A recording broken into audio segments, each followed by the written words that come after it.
Support comes from the Missouri Forest Products Association, saluting Earth Day on April 22nd with an ongoing commitment to help offset carbon emissions with sustainable harvesting of Missouri forests.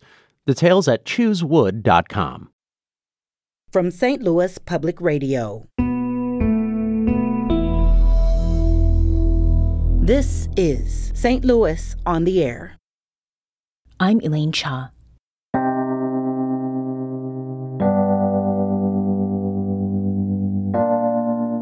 People's lives are built around stories they tell about others and themselves. Committing those stories to paper gives them another life, the sort that can be passed along, read for what's there and what's between the lines, and held as proxy when their best characters, especially those most beloved, depart before they can add more to their tales. Adina Talve-Goodman was a writer who left the world before she could publish a book.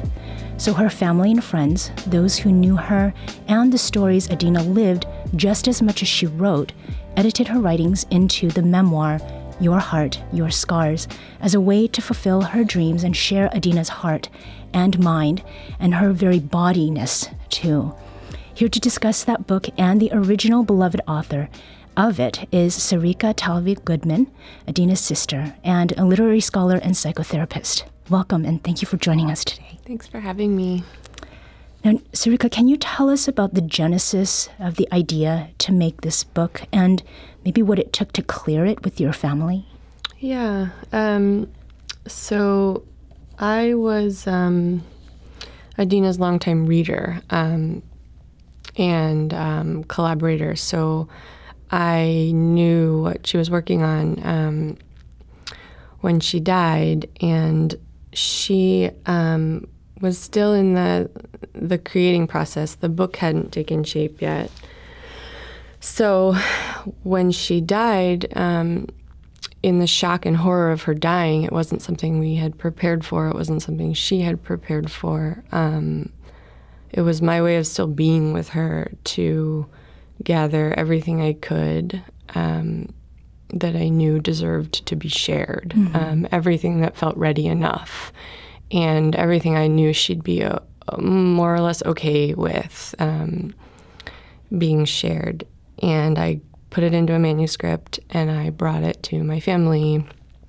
I brought it to the One Story folks, Hannah Tinti, and her skill as an editor, and who knew my sister super well. So, and I said, and to Joe Firestone, Adina's lifelong closest friend who wrote the foreword, and we all kind of made this out of a labor of love, shaped it into the book that it is now. And in what form were Adina's writings? So it was a mix of things. It was polished pieces that she had prepared for workshops at Iowa. So she was a year into her MFA program. So there were several pieces that were sort of like just emerging into the book that Adina was dreaming of writing. So she was, the book she wanted to write. I knew, just from conversations what she wanted that book to be. So there were some pieces that were starting to move towards that. And then there were pieces that she had been struggling with for a long time that were in like 10 versions. So I had to create sort of separate files of those essays, and a couple of those are in the book. And a couple were just assignments for courses that she probably would be like, why would you share this? But it's all I had. And it is so beautiful and such a gift to other people that even if she would have probably written something, so much more ready, there's so much there. And in selecting the partners, we do have another of them here, and that is a colleague and friend of Adina, an instrumental partner in realizing Your Heart, Your Scars as a published memoir, and that is Hannah Tinti. She's co-founder and executive director of the nonprofit One Story and editor of the manuscript. Hannah, thank you for joining us here today. Thanks for having me. I'm glad to be here. Now, you came to know Adina when she joined One Story as an intern, and she was later hired as a managing editor.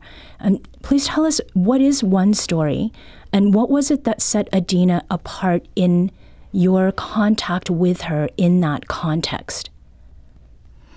One Story is a literary magazine that publishes one short story at a time. It's kind of like a short story of the month club. And we started publishing these short stories in 2002. So we've now been doing it for over 20 years. And we're actually one of the largest literary magazines in the country.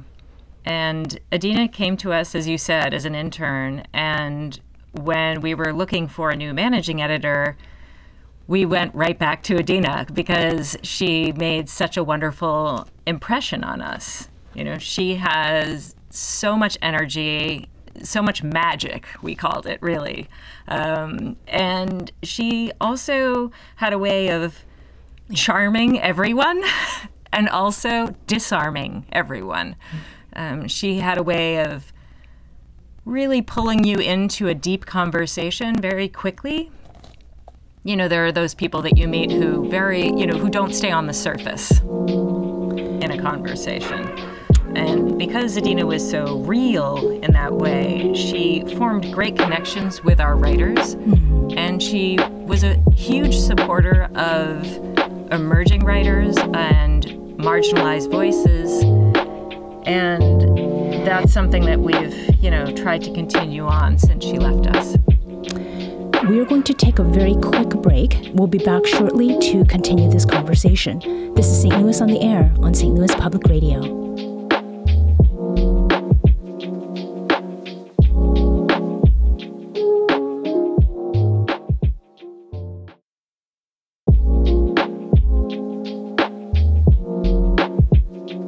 Welcome back to our conversation with Sarika Talve-Goodman and Hannah Tinti about the posthumously published book, Your Heart, Your Scars by Adina Talve-Goodman.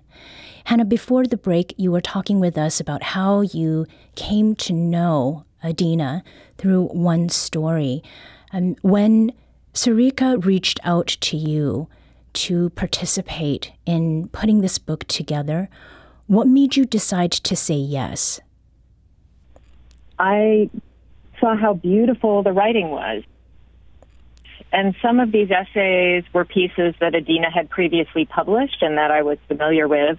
And some of them were new works that she was working on while she was studying for her MFA at the Iowa Nonfiction Writing Program. So she had actually left New York to go to Iowa and improve her writing and really focus so that she could complete this manuscript, which was the first book she was working on, as Sarika said.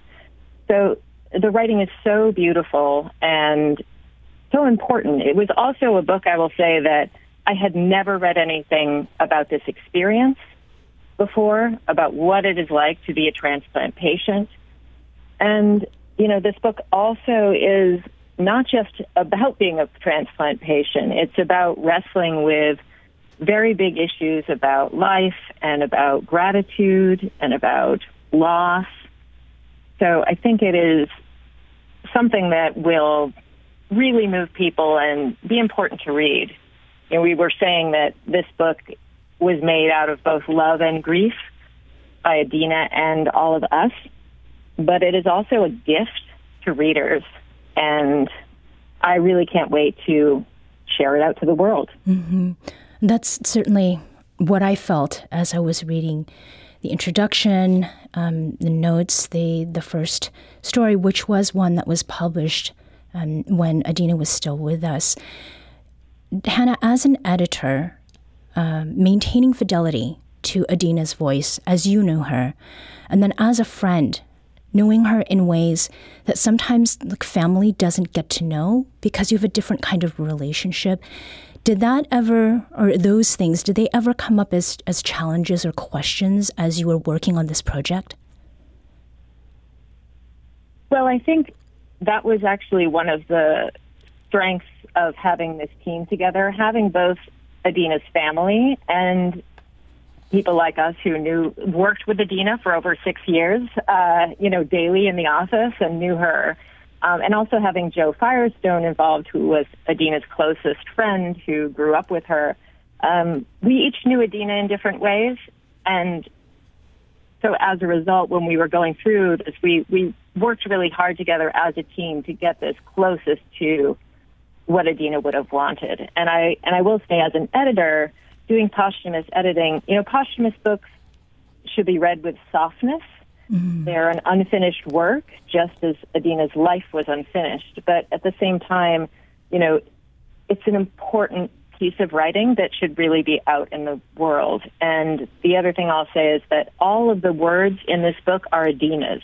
Any edits or changes that we made that were necessary were taken from previous drafts of her essays.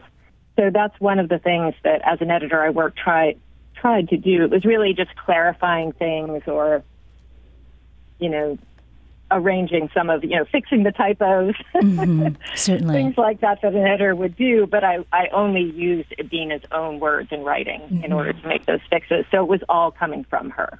Well, and this is a wonderful segue to hearing some of Adina's words as it is presented in the memoir.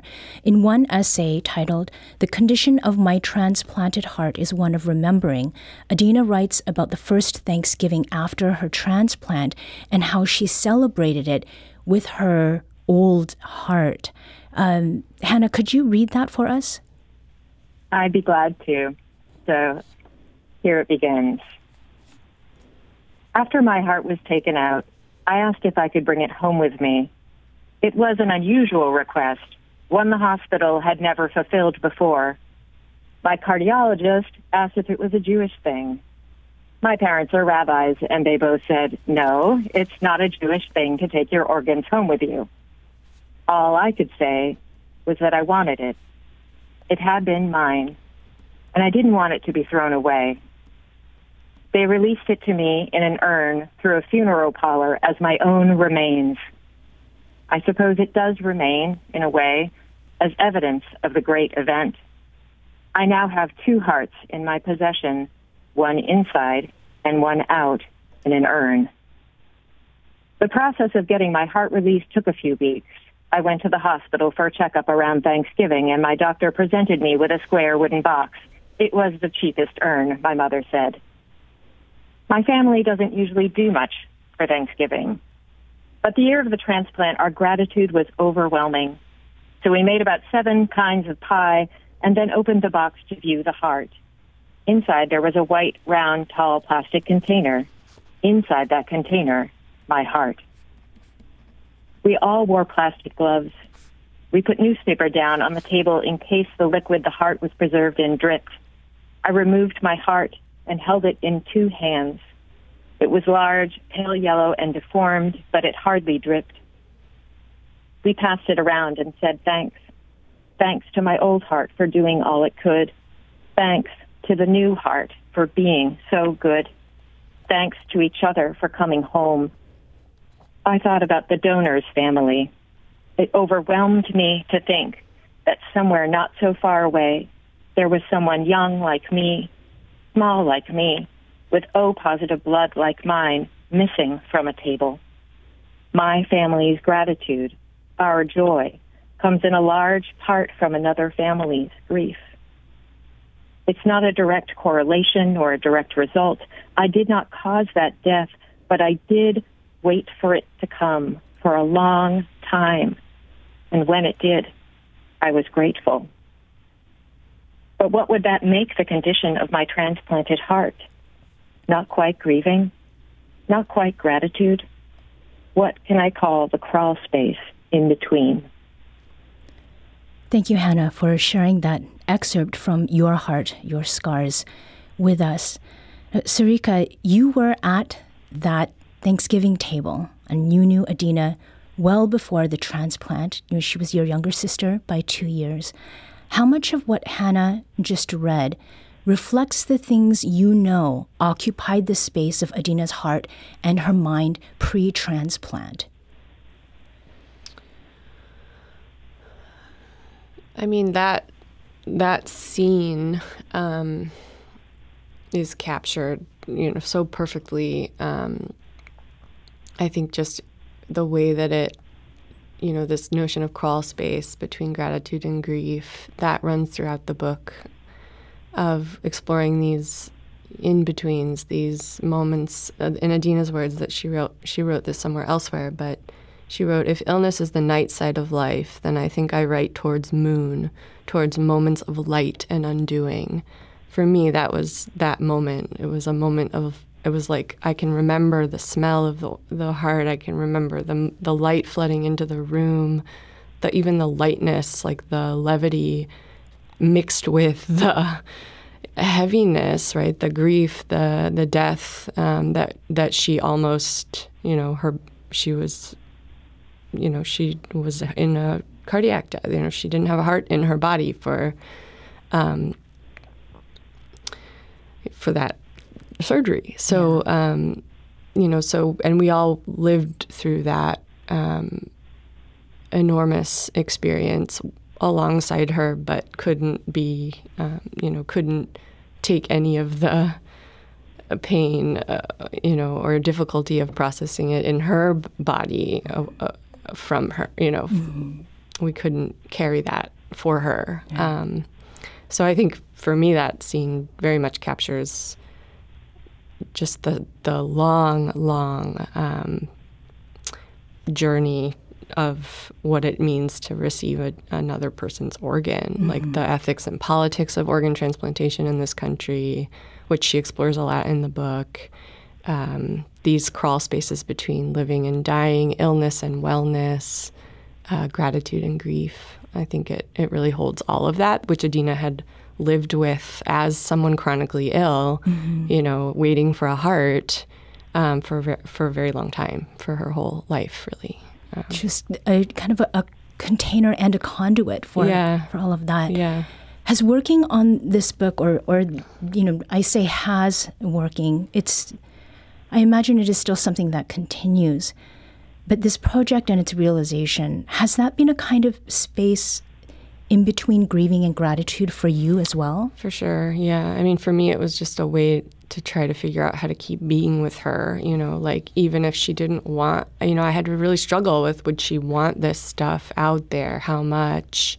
Which pieces? But for me, it was like, it was too beautiful, too important. I believed in her work so much as her sister and as just a person in the world.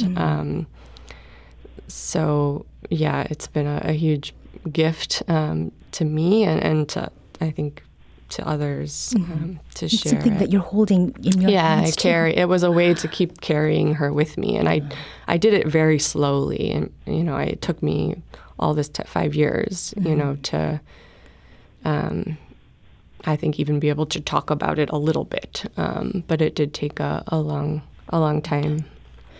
Hannah, there is in the closing chapter of the book an anecdote that you relate about Adina as superhero. And Sarika, you were talking about the levity and the lightness that also was very much part of who Adina was.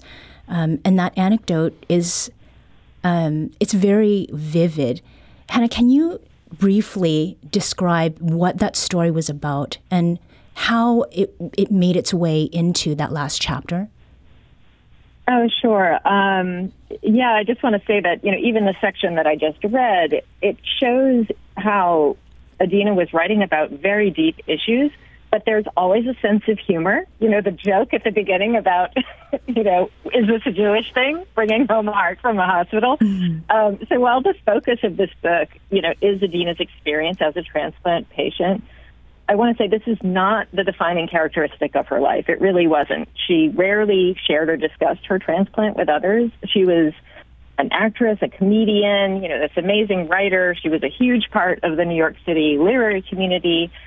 She went to clown school in Italy. She traveled around the world. She lived this really vibrant life. And the anecdote that I tell at the end of the book is about one time where she was acting as my assistant when I was giving a lecture about how to create memorable characters. And so one of the examples I use is a classic superhero who has a costume, a backstory, a superpower, a weakness, and a mission. And so Adina basically we had, props, and she put on these crazy purple tights, and she had a sword, and it was really funny. Of course, she just acted the part out to a T, and I felt I told that story because that's really what she was with us. She was just so much fun and, full, always game for anything. And I think because she always walked this tightrope her whole life between life and death, she lived her life to the fullest. And that is a big part of this book as well. I think that seems like a very fitting way to conclude this particular conversation. Sarika Talve-Goodman is Adina's sister and a literary scholar and psychotherapist here in St. Louis. And Hannah Tinti, whom we just heard, is co-founder and executive director for the nonprofit One Story and editor of the memoir's manuscript. Thanks to you both for joining us today. Thank you. Thank you for having us.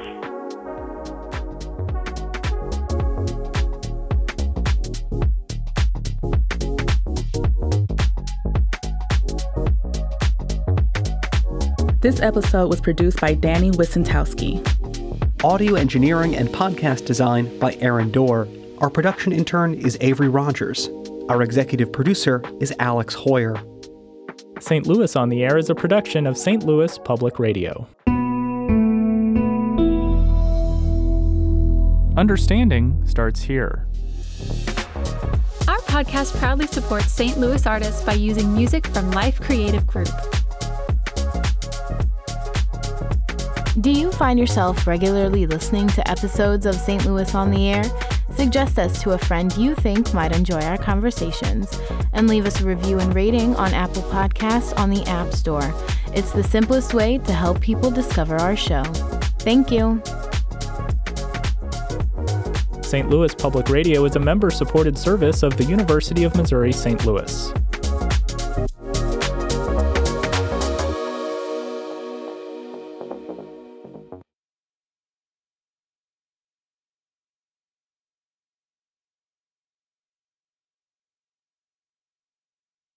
Support comes from the Missouri Forest Products Association, saluting Earth Day on April 22nd with an ongoing commitment to help offset carbon emissions with sustainable harvesting of Missouri forests.